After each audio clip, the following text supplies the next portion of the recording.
Virtual autism की problem में क्या ब्लोइंग एक्सरसाइज आप अपने बच्चे को करवाते हैं इंटरनेट से देख करके, यूट्यूब से देख करके, तो ये वीडियो आपके लिए है कि ब्लोइंग एक्सरसाइजेस और ओरोमोटर एक्सरसाइजेस आपको किन किन केसेस में ज्यादा फायदा दे सकती हैं। तो चलिए चैनल को सब्सक्राइब कीजिए, लाइक कीजिए, शेयर कीजिए, पूरी दुनिया में फैला दीजिए। मुझसे कंसल्ट करने के लिए 8168790299 डायल करें, +91 जरूर लगाएं अगर आप इंडिया के बाहर से कॉल करने की कोशिश कर रहे हैं। अगर आपको वीडियो का टॉपिक पसंद आ गया है कि ब्लोइंग एक्सरसाइज आपके बच्चे में जरूरी है, अगर उसे वर्चुअल ऑटिज्म है या नहीं है, तो फटाफट से लाइक का बटन जरूर दबाएं और आगे बढ़ते हैं वीडियो को देखने के लिए।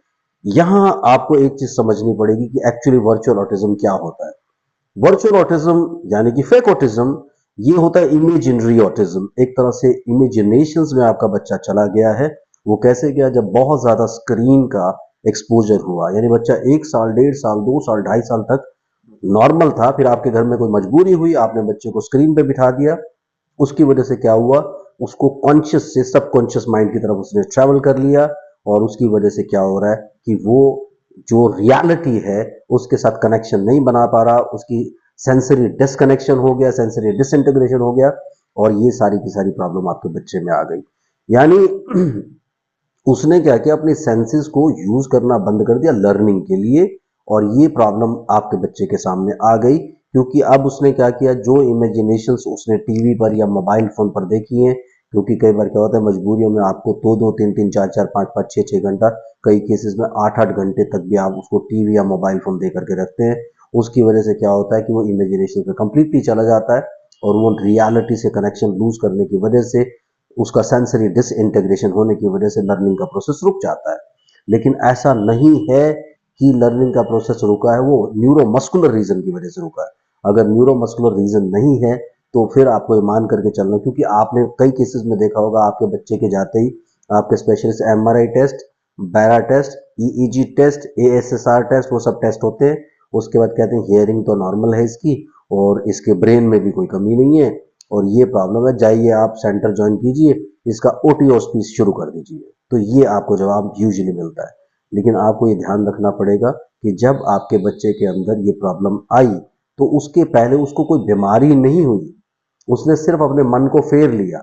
यानी आप जब बात करते हैं study of mind is called psychology and study of brain is called neurology, यानी न्यूरोलॉजिकल सिस्टम, क्योंकि एमआरआई टेस्ट किया गया, अगर उसका न्यूरोलॉजिकल सिस्टम खराब होता है, उसे न्यूरो डेवलपमेंटल डिसऑर्डर होता, तो कहीं ना कहीं उसके न्यूरोलॉजिकल सिस्टम में आपको ये सारे के सारे चेंजेस देखने को मिलते।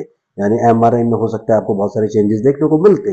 कोई सीजर आया होता तो ईईजी में उसके प्रॉब्लम होता, उसको हियरिंग की प्रॉब्लम होती तो उसके बैरा टेस्ट में प्रॉब्लम आती। लेकिन सारी चीजें नॉर्मल हैं, क्योंकि आपका बच्चा ऑलरेडी नॉर्मल है, उसे कोई डिजीज नहीं हो गया, इट इज सिंपल डिसऑर्डर। तो आपको ये मानना पड़ेगा कि उसकी मसल्स कमजोर नहीं हुई। क्यों? आप ब्लोइंग एक्सरसाइज कर रहे हैं, मुंह फुलाने की एक्सरसाइज, मोमबत्ती बुझाने की एक्सरसाइज, उसके बाद गुब्बारे फुलाने की एक्सरसाइज। कई लोग कहते हैं ये कराओ स्पीच आ जाएगी।